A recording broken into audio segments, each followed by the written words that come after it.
Bonjour à tous, Catherine Montluc, très heureuse de vous retrouver aujourd'hui pour cette nouvelle pépite de psy. J'espère que vous allez bien et en tout cas c'est bien le but de ces vidéos de vous accompagner dans un mieux-être quotidien. Alors aujourd'hui j'ai choisi un thème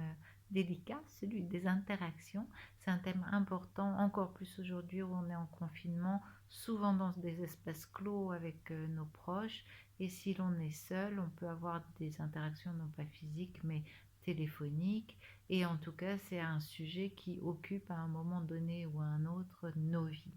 Donc les interactions, je voulais en parler sous un angle particulier de certaines interactions. Alors évidemment c'est une pépite de psy qui va permettre de lever le voile sur un certain nombre de situations dans certaines interactions. C'est pas le cas de toutes les interactions, mais ça permet en tout cas de réfléchir à certaines réactions et à un certain nombre d'entre elles. Voici donc cette pépite. Il peut arriver que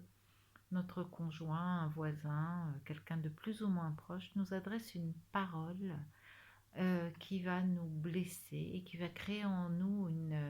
un mouvement émotionnel très très important de vexation ou de colère. C'est par exemple votre conjoint qui va vous dire: oh bah toi, la générosité c'est pas ton fort. Et lorsqu'il va prononcer cette parole, on va absolument surréagir, monter dans un émoi très très important et finalement se sentir absolument blessé par cette parole qui, à un autre moment, ne nous aurait peut-être pas autant atteint.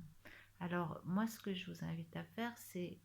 pas à vous pencher sur l'émetteur qui vous adresse ce message, mais bien sur le message qui vous est adressé et sur l'opportunité que ce message vous offre. Finalement, si cette parole vous crée une tension émotionnelle très importante, c'est simplement parce que l'autre, à ce moment-là, nous indique en nous une valeur qui est très très importante pour nous, une valeur avec laquelle on souhaite être aligné, une valeur qui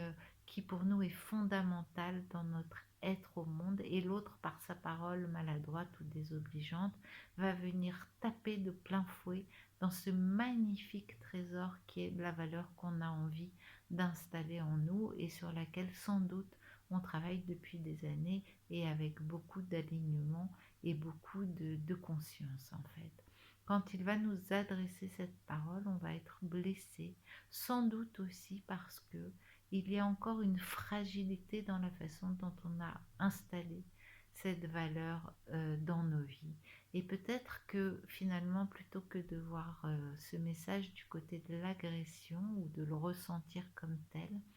on peut s'interroger sur la façon qu'on pourrait avoir d'aller installer encore plus profondément cette valeur en nous pour que la prochaine fois, quand l'autre nous adresse cette même parole, on puisse lui répondre en toute sérénité que ben, c'est une valeur importante pour nous et qu'on n'a pas de problème par rapport à ça, et lui sourire à sa parole en fait. C'est-à-dire que finalement, quand l'autre nous propose cela, il faudrait s'en saisir non pas comme de quelque chose à quoi on doit réagir par l'émotion, mais comme d'une invitation à se pencher sur soi et à aller dévoiler ces magnifiques trésors qu'on a en nous, et prendre la décision finalement d'aller les installer de façon encore plus sécure, de façon encore plus profonde, pour que la prochaine fois, une même parole nous montre simplement qu'on a encore progressé dans la façon d'installer cette valeur en nous et qu'on est tout à fait aligné et tout à fait bien par rapport à ce trésor. Voilà ce que je voulais vous proposer aujourd'hui, c'est que donc cette parole de l'autre peut simplement nous indiquer où est notre trésor et nous inviter à aller l'installer encore de façon un peu plus sécure en nous, de l'installer plus pleinement dans tout notre être, de façon à ce que nous soyons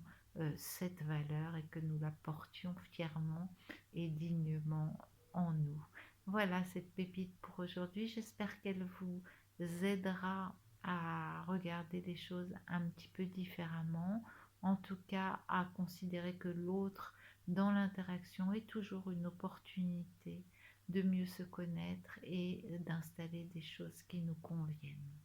Voilà, je vous souhaite une très bonne soirée et je vous dis à bientôt pour une nouvelle pépite de psy. Au revoir.